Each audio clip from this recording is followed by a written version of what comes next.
There's a quote by Seneca that I really like, and it goes, "We suffer more in our imagination than in our reality." I'm making this video because I really want to bring to everyone's awareness how fundamental the present moment is to enjoyment in our lives. There's a philosophy called presentism, and I don't know if I ever say that right. Presentism. It's the philosophy that the time is now. It's the contrast of eternalism. But when you start to understand consciousness and how that plays into how we perceive and understand the past and the future, you realize that there is truly nothing but the present. There's this video by this one person on YouTube, and I forgot their name, but I'm gonna put it here, and I love their channel so much. They introduced me to this term called a paracosm, which I've never heard before. A paracosm is essentially this reality that exists within our heads. So literally the way that we understand this world. We have perception, that's just the input of information. Then we have the interpretation of the perception. The interpretation consists of memory as well as a prediction. Example, if you hear a door unlock, your memory, so the knowledge from your memory, when someone unlocks a door, you recognize that as, oh, somebody is unlocking the door, therefore they're coming in. And your brain, depending on how your brain is wired, is going to react emotionally based on the memory that you have.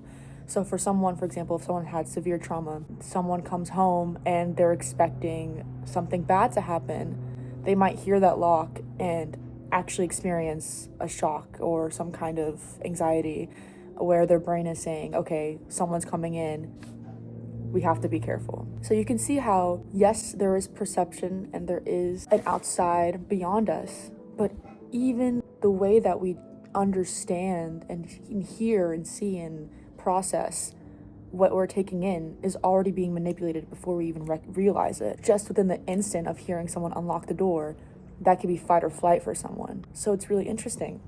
Then beyond all of that is the paracosm, and this is where the imagination comes in. It's essentially what assigns meaning to something like unlocking the door, okay? It could be, what do you expect of the person who comes in? Who do you need to be, like, when this person comes in? This paracosm, this meaning-making field, this symbolic space within us, it only exists in the now because we're only experiencing our imagination in the present. This is so interesting because when we think about the past, it can feel like we're sitting in the past. When we think about the future, it feels like we're sitting in the future. This is not anything more than our imagination at play. Everything that you understand in life, everything that you hear, see, think, it's influenced by your past. It's influenced by your experiences. It is not the set truth, nor does it have to be. It does not have to be your identity because you can choose what the inside looks like for you by shaping how you perceive your outside and by shaping how you perceive yourself. Maybe you've assigned negative meaning to everything in your life. Maybe you've decided that certain relationships don't work because you're this kind of person. You have to hide out and be separate from the world because you're this kind of person. You're incapable of creating something because you're this kind of person. This all comes from the paracosm. This all comes from where you assign meaning to everything. The paracosm is great because it can work as this place of imagination, of inspiration.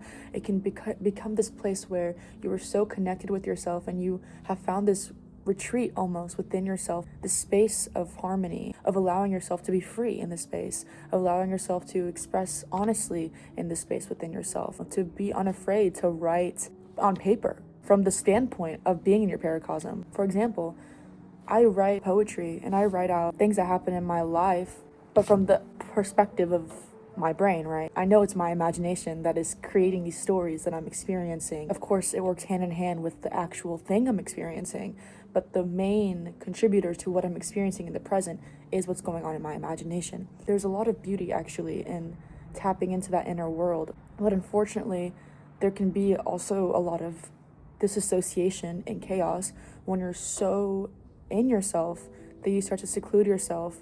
And not only that, you're secluding yourself because of the meaning you've assigned to things in your life, because you've maybe decided that relationships aren't good for you, that you're lonely and that you're meant to be lonely, that you're a bad person. Whatever meaning you're assigning behind why things happen in your life and who you are and why you are who you are, if it's in a negative light, if it's shameful and depressing and you're putting yourself down, this paracosm is no longer a safe space in the way that it should be, in the way that it can And by should, I'm not here to tell someone how to live their life.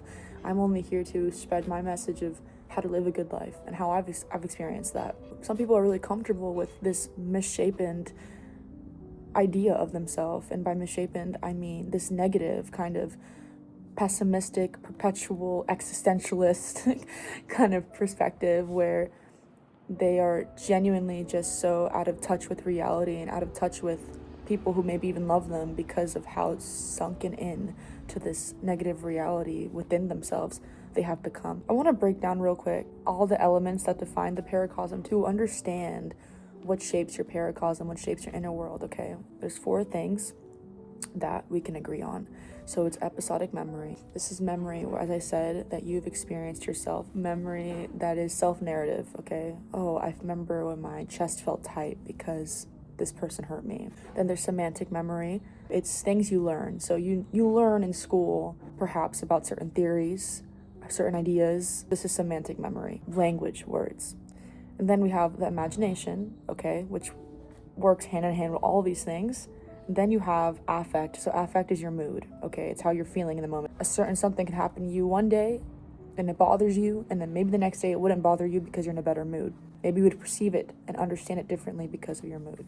Essentially, what's happening beneath the surface is affecting how you're interacting with the outer world, right? Now, when we talk about the past, the present, and the future, there are a couple quotes that I actually really like. This is a quote by 𝒔𝒂𝒍𝒔. I don't know if I said that right. I hope I did. But if you are depressed, you are living in the past. If you are anxious, you are living in the future. If you are at peace, you are living in the present. Guys, I was editing and I thought about this in relevance to that quote. When it says, when you're thinking about the future, you're anxious. I honestly forgot the exact diction of that quote, but let's just pretend I got it right, okay? I forgot to mention this, but the irony is that when you're thinking about the future and you feel anxious, you're saying that you're anxious because of the future. It's ironic because the emotion you're experiencing is actually in the present. The anxiety you're experiencing, thinking about the future, is occurring at the present moment.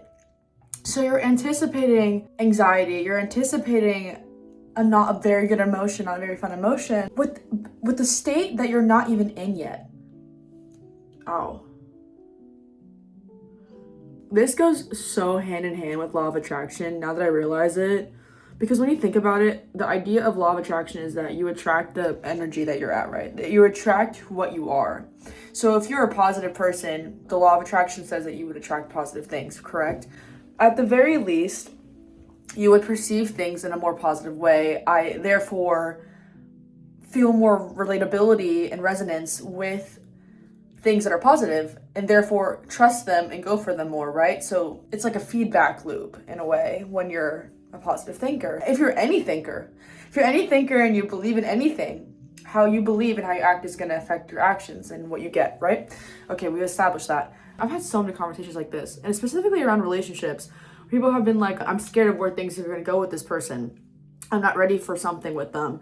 And I'm like, girl, you're on day 3 of knowing this person. How are you going to know what you're going to feel in the future? You're speaking from the present. The future doesn't exist yet. When we have this like kind of, I would say arrogance, respectfully, of what we firmly believe we're going to experience in the future, especially when it's negative, we're just doing ourselves a disservice. Genuinely, because we don't know what the future holds. We don't. All we know is what we're feeling in the present about the future. But when the time comes, how you feel could be completely different. That's why I say, like, you literally could feel like you're so far behind and you're not ready for something. But if you get the idea, you start taking action, you start planning, you start acting like you are already ready, because by the time you officially secure everything you want, after the time lapses, after you master your craft, whatever it is, after you get to know yourself finally, now you're ready to be that partner or whatever, yada, yada, yada.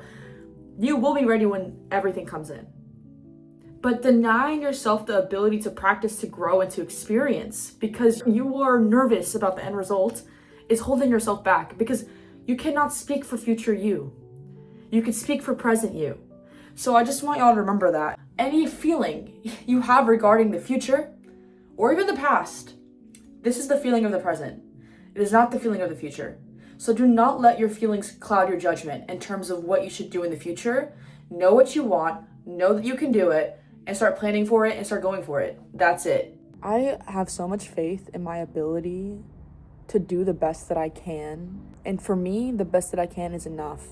And I had to work really hard to get to that acceptance that my best is the best. Yes, you can manipulate what your best looks like by practicing your craft and practicing your skill. But if you're not actually applying that practice, if you're just saying, I'll just wait for the right time, then what are you doing? You, like, literally every person that's ever made a project, and especially if it's like in the public eye, right? It's never gonna be good the first time, or the first, like, however many times. It takes practice to reach mastery. And I feel like even then, mastery is just mastery over yourself, really, because no one can be the best in anything, because the best means something different to everyone. Compare yourself to yourself. A lot of people say that they don't have time and they can't make time, but I honestly think that if your life is that busy, we gotta reassess. You only get one life, and you deserve to do what you want to do in that one life. And if anything is getting in the way of doing what you want to do, who are you really living for? And the reason why I think that we stick to the straight line and we follow expectations of us and we say things have to be this way is because, one, we're taught to believe in these expectations that are pre-made for us, and two, we place our self-worth on them. But when you're so connected to yourself, such an important thing to you is how your inner child feels, how you feel, and how you spend this life. The way that you've been living life is the way that you're going to keep on living life until you call yourself out. When you've had a dream for so long and it just never leaves you, to the point of literally you being a child and not understanding what your dream really means, just know that you want it. I think of, like, what would a child like me do? She would go after it. She would literally be like, eye on the prize. I want that ice cream. I've had so many ideas. I have wanted to do so many things, start so many initiatives and yada yada yada, explore so many hobbies. Every single time, I've said, I'll do it later. Guess what I didn't do?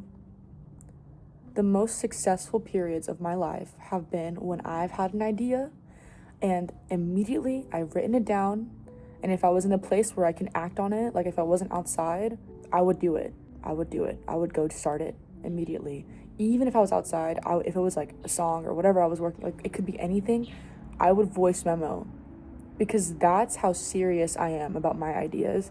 And guys, what you take seriously, it will show. There's this quote by Augustine that I have up here, and I really like it. The present of things past is memory. The present of things present is perception. And the present of things future is expectation. Now, all of these revolve around consciousness. Memory, perception, and expectation. Memory, first of all, you can manipulate memory. By manipulating memory, I think of it as, instead of having a memory, depending what it is, if it was something horrible, I'm not going to be like, oh yeah, that was meant to happen. I'm just going to say, I gained XYZ from this. This built me stronger. That's how I alter that memory to empower me, to make me believe in myself. Instead of thinking, this memory is, it's holding me back. This memory sucks. It's the reason why I'm like this. And kind of playing victim about it. Because of course, if you keep on blaming things for why you are the way you are, and the way you are you don't like, sadly, and you should like, but you don't, because you see the things around you as bad, the things that have happened to you as bad. And when you just label it as bad and you attach that to your identity, it's kind of hard to see the good around you in the present, because the state of consciousness that you're in is surrounded around negativity.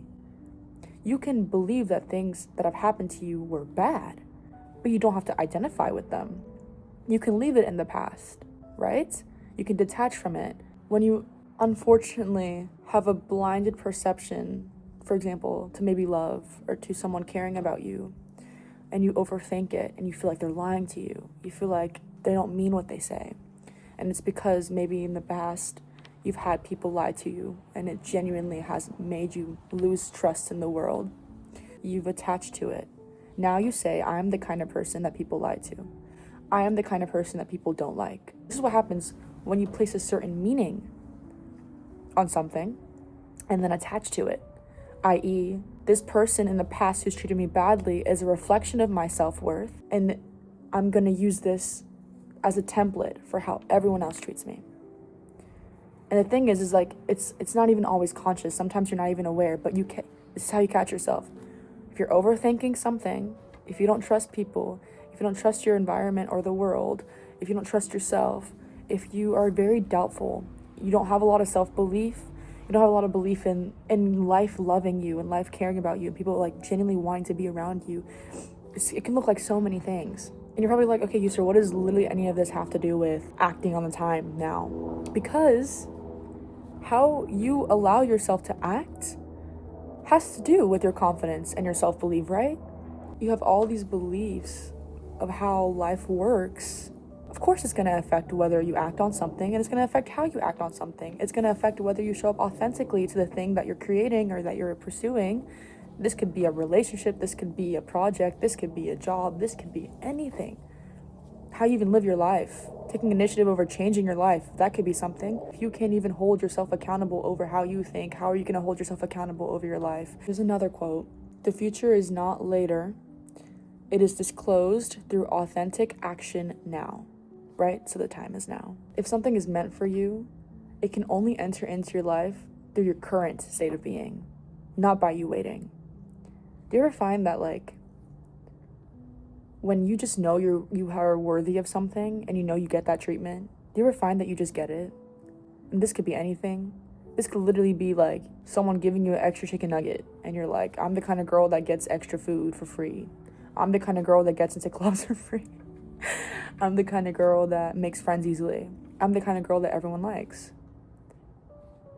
Bruh, I'm telling you, like, directly affects how people see you. Because the way that you carry yourself is how people will see you, to some extent. If I carry myself confidently, okay. Someone can see me as a narcissist and arrogant, maybe, if they don't like me. But they still see me as someone who sees themselves highly. So, tomato, tomato. I would rather be considered arrogant and a narcissist than someone who hates themselves. I would rather that. But that's my value, right? I care more about loving myself and feeling good in myself than hating myself. So even if someone misconstrues how that looks and what that means for me, I don't care because I know myself enough, right? I actually got this quote on my phone earlier and it literally said, you're at the right place at the right time. And I strongly believe in that. Like, you're not doing life wrong. I said in the other video, I said, you're always doing right things. I don't want to like take that out of context because please don't do something harmful. But what I mean is that even when you make mistakes, it is leading you to a version of yourself that is more resilient, more knowledgeable, and it gives you humility. It makes you remember you're human, that you make mistakes, and that's okay. The beautiful thing of having ideas is what you can create out of them. And that can be such a beautiful thing for this world and for yourself. You don't even know how far an idea can take you. It could be like one day I just want to make this one piece of art, and then suddenly you open up a whole gallery. You don't even know how it happened. But you're so glad you took that first step. You're so glad you persisted, despite everyone telling you were crazy or that you can't make it in this industry. You can't go that far. What are you talking about? You know how people have tried before you? And you're like, girl, that's them. I'm different. So what I'm talking about at the moment is the core dimensions of this idea that the time is now. What we just talked about when I said that only the present exists, okay? If I butcher this word, don't kill me. The first dimension of this idea that the time is now is called the ontological dimension. Jeez. So that's when I was talking about you can literally only experience the present, and the past and the future are states of consciousness. Okay, we talked about that. The second dimension is the phenomenological dimension. I laugh at myself because I can't say that word. It's how reality is lived. Even when you think, that's still in the present. But are you living in the present? No. You're living in this construct. You're living in your world of thoughts. You're living in this idea of the past and this idea of the future. They're not solidified. They're just streams of consciousness, streams of thought. You can build off the past, going into the present, and add value into the present and add meaning. We want to find a way to gain from our memories, whether that's the sadness from our memories, allowing us to create beautiful art in the moment, or poetry or writing, or allowing us to share a story with someone we love. These can all be things that we can take from negative experiences, and the positive experiences giving us hope, giving us assurance. These are things add to our present. Then as of the future is an idea of like what we can look forward to. What can we look forward to? But how can I look forward to something if I'm not even creating it in my present? How can I look forward to a good, healthy relationship if I'm not working on myself as an individual? And then what I can take from the past is my past experiences with people, with relationships. How can I understand myself through these experiences? I actually have a great video that I just uploaded about relationships and how you can view them to your advantage. Put that there. But it's such a beautiful loop in a way, a beautiful feedback loop where I can take my past experiences, literally become a better person from them, and then act on creating that in my present so that my future has it. Desire is fulfilled through how experience is inhabited, not when events change. Fulfillment doesn't come from the events themselves. That's why people say that even the richest people can be poor, because they don't have that fulfillment in their experiences. These desires, these voids that we're trying to fill, these distractions, they're keeping us from doing what we really want, acting from your heart and following yourself and following your imagination. What makes your life feel rich? What adds value, whether that's laughter, creating art, being happy, being with friends, not worrying. These are choices. You don't have to worry about money. You don't have to worry about the relationship. You don't have to worry about other people. It is a choice. No matter how hard of a choice it feels to let go of these things, it is still a choice. Finding ways to regulate your nervous system and ground yourself. Go on a walk, girl. If you're getting really anxious, touch a tree. It's just you and that tree in this world. Nobody else is there, okay? Find a way to literally forget about everything, all the problems, all of it, just for a moment, to return back to yourself. Because when you come out of life through a clarity, through a clear mind, you can solve problems. But if you're already anxious and you're overthinking and you feel really, really out of loop, you're going through a spiral, how can you solve a problem? You can't solve a problem. You have to solve how you feel first. There's a third dimension to the time is now. It's called the ethical dimension. I think Marcus Aurelius is honestly really known for this. A lot of Stoic philosophers do every act of your life as though it were the last. If you only had one day left, genuinely, what would you have wished you started? Don't be worried about the feedback you're gonna get, girl. You're the only feedback. And if you're thinking about what everyone thinks about you, what they're commenting, remember that these thoughts that you're having, these worries, still coming out of your consciousness, babes. Yes, you may be getting this feedback in reality, but the way that you understand it and the way that you care, the amount that you care, comes from here. And the only way to get to where you want to be, especially if that's a big vision for yourself, some people are not going to like that. So the noise has to be silenced. You are the only thing getting in your way if you let people affect how you feel about yourself. They are not responsible for how you feel about yourself.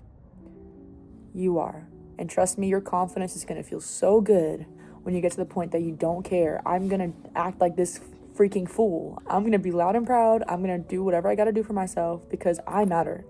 Future me matters. Little me matters. That's why I'm doing it. I'm honest about what I want. And when I want it, I go for it. And if you can't live like that, sorry to you. That's generally what I have to say to people who would shun me for doing what I want to do. Okay, I'm glad that you have opinions. It's very human of you. Okay, Epictetus. Do not seek for things to happen as you wish, but wish for things to happen as they do happen. Release the expectation. The beauty is in the journey. And as much as I used to hate that quote, because I used to be like, girl, I want the results. I want the instant gratification. I want what I want now. I want, the love now, the money now. You got to become the person that can handle all these things, that can hold all these things, that can be responsible with all these things. And that takes making mistakes. That takes learning as you're creating. If you just easily get things, what is the emotional relationship you have with that thing, right? There is such a beauty in being patient, because deep down, you're gonna get what you want to get, but it's not even just about that. It's the genuine fulfillment you get from doing these things, from growing and from learning and from experimenting. And sometimes it sucks and sometimes you have burnout and all these things. But once again, if you love something with all your heart, you're gonna persist, right? Then we have the existential dimension. So becoming requires decision making. Guys, we gotta make decisions now. What are we gonna do? What are we gonna do to get ourselves to where we want to be? Who do we want to be? That requires decisiveness. right? If I'm constantly living like a leaf blown in the wind, that can be great, you know, for some seasons of life. But if it's all the time, if I'm always being thrown around, being told what to do, how will I know who I am? You become what you choose now, not what you wait for. Because who you choose to be now is going to affect everything about how you live your life. It's going to affect what you tolerate and what you don't tolerate. The fifth dimension is the metaphysical and spiritual dimension. Everything in this life is ready for us. Everything that we want is already ready for us, okay? It's not about whether you think you'll be enough for a job, or you'll be enough for this person that you want to date, or you'll be enough for taking on this big project. It's, are you enough for yourself to trust yourself to be good at this, or to trust yourself to try even? Are you good enough for yourself? Because guys, I have literally met so many people, they walk into a room, they are applying for this job. I've sat at interviews, I've made the mistake of looking at people and being like, they're not gonna get this job. Like, they don't even look the part. And they've excelled at that job beyond me. And I'm gonna tell you, bro, they were so unapologetic about who they were. They knew who they were, they knew they could do it. Okay. And they showed me. So I'm gonna tell you, it does not matter what you think is an ideal candidate for anything. Do you believe you are the ideal candidate? Because trust me, if you believe it, you will get it. You will get it one way or another. It doesn't even have to be the way that you think you will get it. You will get it. I promise. If you believe that you are worthy of something, that you are that thing, and your identity aligns with being good in that thing, all you have to do is believe, guys. And obviously some things require skills and practice. That's why being present is so important too, guys, because I swear, like, so many opportunities will hold themselves in front of you, and if you don't even think you're worthy already, really take care of the self-belief system up here. The last dimension of the time is now is the psychological dimension. Okay, so this is like kind of how longing for something ends, and this could be longing to be the perfect version of yourself that will then act on what you want to do. There's a quote by Carl Jung. This quote is so good. I'm like giggling because it's so good. What is unconscious repeats as fate until made conscious. Whatever beliefs you hold within yourself, whether you are aware or not. So that could be, I am broke, or I'm wealthy. I'm a happy person, I'm a lucky person, or I'm an unlucky person. I'm a lovable person, or I'm unlovable. It could literally be anything. You will literally think the way that you live now is destiny. It's destined for people to see you like this. It's destined for you to live life like this, because of being unaware of how your thinking is actually affecting everything. How you live life, how people treat you. Yes, how you think affects how people treat you. I need to make a whole other video on that, to be honest. It is not until you are aware of the way that you think, the way that you're holding yourself back, that you realize it's not fate at all. It's your unconscious beliefs, or perhaps even conscious beliefs. The moment you realize, everything becomes conscious. And even if you still feel these insecurities, because trust me, I do too. Even if you still feel like this, you recognize it as a feeling, nothing more. You recognize it as you experiencing the feeling. You let yourself experience it. You let yourself be present. And then you return to this reality where you can make decisions and identify within yourself in the way that you want to. Oof. And I'm gonna leave y'all off with this. Time does not deliver you what you want.